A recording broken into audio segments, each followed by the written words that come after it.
Hi, and welcome back to Getting Results Through Others. We're on part number 5, so there are 4 series and an intro before this. I'll make sure the link is available in the notes and also on the screen. Make sure you subscribe to this so you can get any updates that come, as they are here to help you grow and become an excellent manager, supervisor, and leader.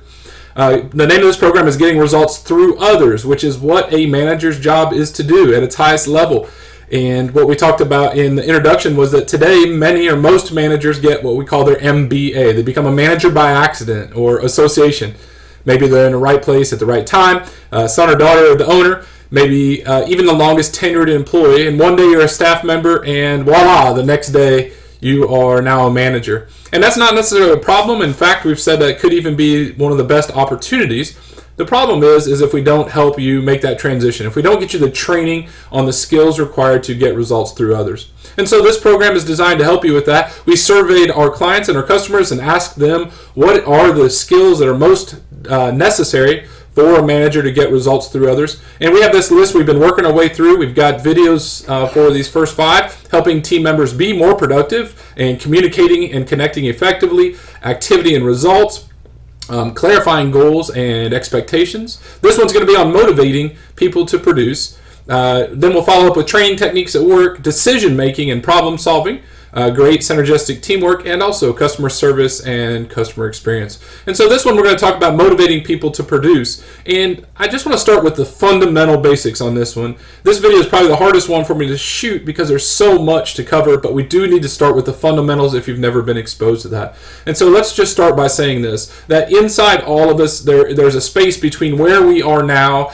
and where we're capable of being or what we're capable of becoming. And a great manager helps to close that gap, helps individuals, team members become more than they think they're capable of becoming or doing more than they think they're capable of doing. So let's talk about the root of motivation and how it works and what's available for you to choose from. For many people, they've never seen this before, and so I want to make sure you know it's available. That there are 3 types of motivation. Now remember the word motive, as we talked about in the last workshop. Motive is the reason that people move, or encouraging people to take action. And a manager has to do that, or is in charge of getting people to move. So there are 3 types of motivation I want to talk about. First is the old-fashioned, the most readily used type of motivation. It's called fear-based motivation. And the best description of fear-based motivation can be done through this picture on the screen here of the old donkey pulling the cart with the driver with the whip. And fear-based motivation is just that. It's that the do or die principle. Either take action or else there will be a penalty. It's the threats. It's the threat to behave.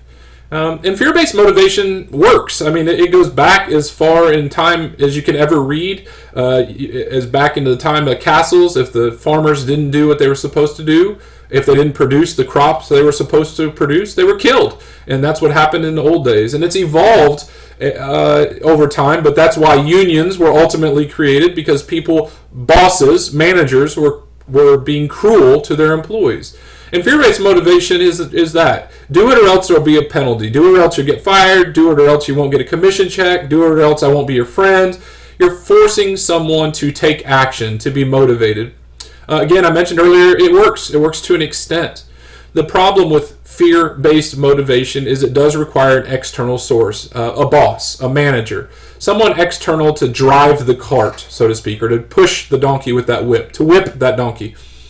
And some problems with this. What you'll find in an environment where fear-based motivation is primarily used is that the employees will just barely do enough to stay out of the way of the whip. There's also a tremendous amount of fear to take action. So in this case, what you'll see most of the time with fear-based motivation is we do just enough to stay away from the whip and nothing more.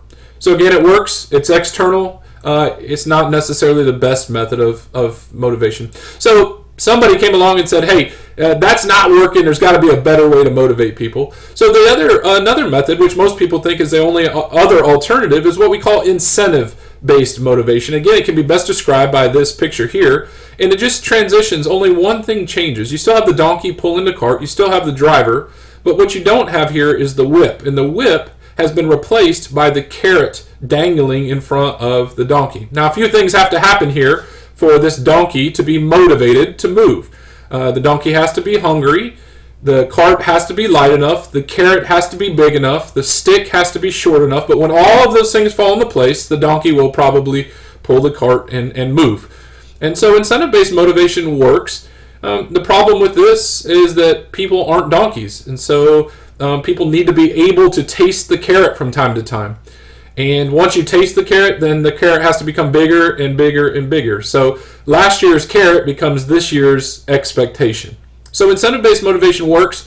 It does require an external source. And what we find most of the time with incentive-based motivation is it requires more and more reward to get the same behavior. So it works. There's a balance. It should or can be a part of any good organization. Now, the third type of motivation is one that a lot of people don't know, haven't studied, but it's one that as a supervisor and a manager you need to know and be aware of and be working to move your team towards becoming an intrinsic-based motivation, or also called self-motivation. Now, when we talk about self-motivation, the employee's reason is their own. Not because there's a whip or not because there's a carrot, but because of their own internal instincts and whatever that may be. If you have 100 employees, every single one of those employees will have a different motive or reason. And that becomes your job as a supervisor, as we talked about in the last workshop, is to tap in and find out what is motivating or what motivates your individual employees. Intrinsic-based motivation means that the individual performs because they want to, not because they have to. It's hard to tap into this because most people don't even know it's a source of energy. But once you know that, and that's why I wanted to use this video to teach that it's available and that you can do a lot of powerful things with intrinsic-based motivation. If you'd like to read more information on it, there's a very popular book right now by Daniel Pink called Drive, and it explains quite a bit more about intrinsic-based motivation.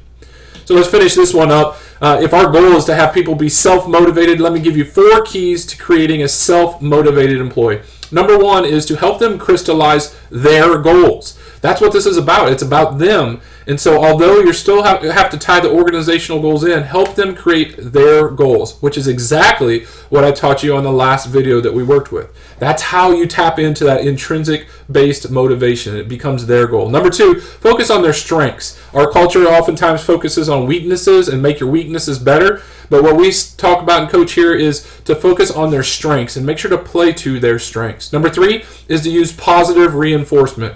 We know that the greatest morale killer is negative reinforcement, so make sure you're using as much positive reinforcement and feedback as you possibly can. And number 4 is to expect their best performance. Top performers, self-motivated individuals want to be their best and they want to be encouraged to be their very best. You're their coach, you're their supervisor, you help them stay on track, and we do that with that tracking mechanism that we talked about in the last workshop, is to expect the best out of their performance. All right, so here's my challenge. My challenge this week is to identify one of your employees that maybe it was the person you sat down last week to do the goal worksheet, but find out more about their personal motivation. What really winds their clock or makes them go? Again, we talked about some of them, it might just be job security, but for most of them, it's more. Most managers and supervisors make a false assumption, and the false assumption is that everybody is motivated by money. And in fact, usually that's not the primary motive of an individual. So I challenge you this week to meet with one employee and talk to them and get to know them a little bit more about what their motivation and motives might be. All right, good luck. Make sure you subscribe to this, pass this on to somebody else, and we look forward to seeing you next week. Thanks.